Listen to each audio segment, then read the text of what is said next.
Okay, so let's talk about the fun part. Let's talk about how to create a soundproof environment when you're recording.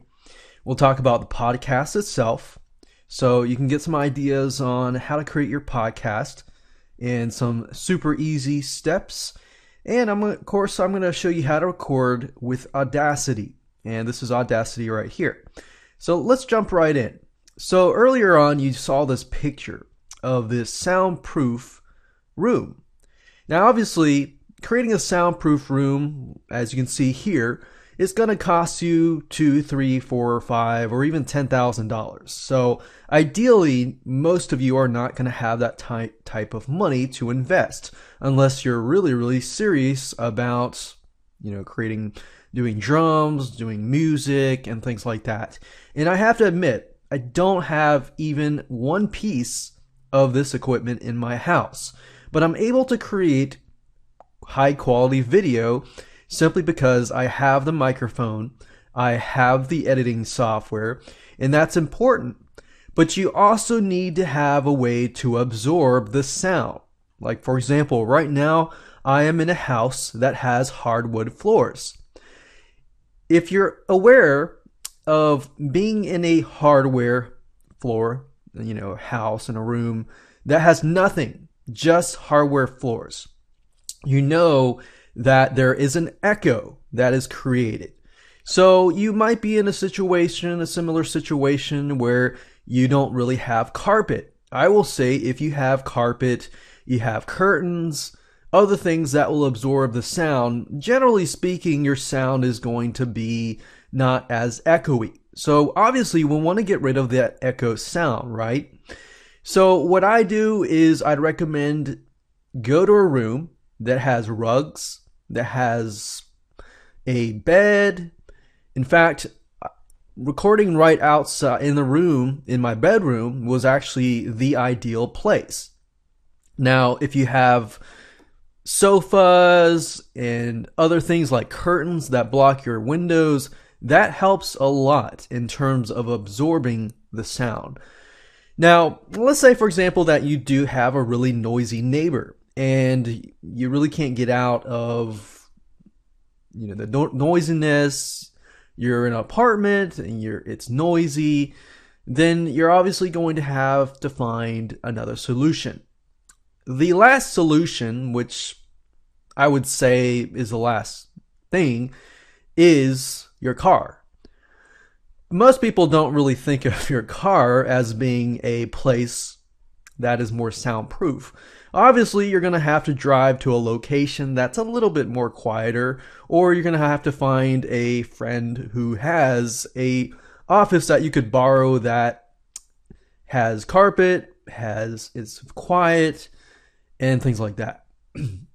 Now, having a good microphone is key too. If you have a condenser microphone, you can actually lessen the amount of sound, so that meaning the louder you talk, it only picks up a certain amount of sound. So that way it doesn't really pick up the sound around you. It only picks up a certain direction. For example, cardioid microphones.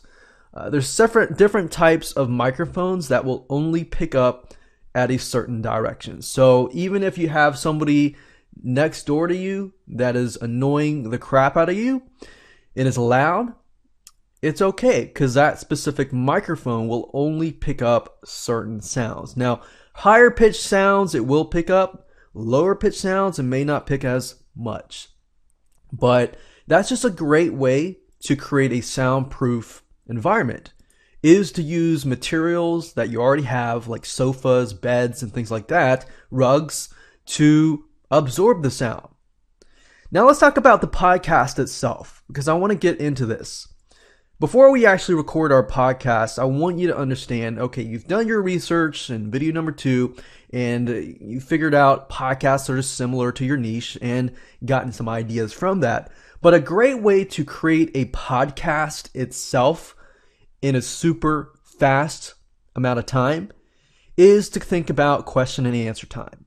So state the problem first. Think about a list of questions so that you focus. You don't want the podcast to be too long. You don't want it to be, over 15 or 20 minutes or too long because people have attention spans. People have a short attention span and they have a limited amount of time. So because of that, you want to put it into bite-sized chunks. It's better to have like a 2 to 3, 4, or max 5-minute podcast than have something like 10 minutes or 20 minutes, right? Because otherwise they're going to want more. So that's kind of a strategy that you can use.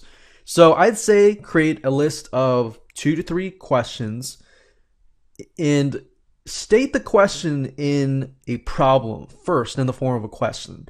Then answer that, elaborate on that, give examples of answers in real life. Then obviously see what other successful podcasts are doing, so get ideas from that, so that way you don't reinvent the wheel. But like I said, don't record too long. Be concise, be straightforward, answer the question. Don't go on rants and ramble on and on and on, because you'd be surprised 5 minutes can come fairly fast. In fact, right now is about the 6-minute mark. Now let me talk about recording with Audacity. So let's jump right over to Audacity. If you haven't downloaded that yet, I show you exactly where to get that in the first video. Otherwise, go to Google, type in Audacity, as you can see here, and it's free. So with Audacity, and you set up your microphone and everything like that, that should be set up. So when you click the record button, you should be able to go ahead and record it. Now, with the intros and the outros done by a voiceover artist, all you have to do now is simply record your podcast. So what I want to do now is simply show you how to use Audacity to record a podcast. So the first thing I would do is, okay, you create a list of questions. Say, for example, this specific podcast, I'm going to show or talk about why you should create a podcast. So as you can see, all you have to do is click on this button here.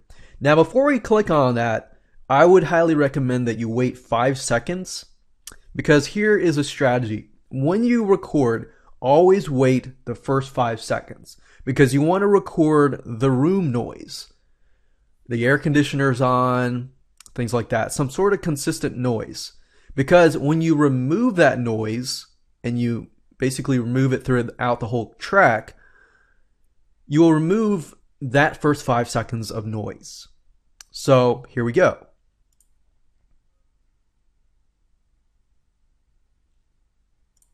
Okay, so I paused it. So you got pause, play, stop, and record. Now the beauty of Audacity is you can record a track, and once you get your intro and outro, you can simply place that underneath. So it's a multi-track system.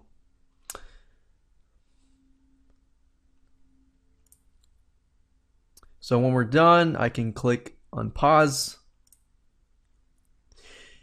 Ever wanted to create a podcast and learn how to instantly brand yourself and instantly drive tons of traffic to your podcast, which therefore you can then sell your other products and services? So if I click on stop there, you can actually see that we have created the audio here. Now, if I click on home, I can go back to home and I can click play. Now, I'm not going to show you how to edit it right now. I'm going to show you that in the next video, but I wanted to make sure you understand the basics on how to use Audacity. So as you can see, not really hard to use at all. You can increase the output volume here, which is the volume that you hear, and then the input volume here, which is the microphone itself. So if I click here, I can actually play. Ever wanted to create a podcast and learn how to instantly brand yourself and instantly drive tons of traffic? So you can do that. You can start out by introducing yourself. It's up to you. Because you have the intro of the person introducing yourself, then you can pretty much get started and talk about the podcast, talk about the content right away. So let's move on to the next video, and I'm going to show you how to use Audacity further and edit it further.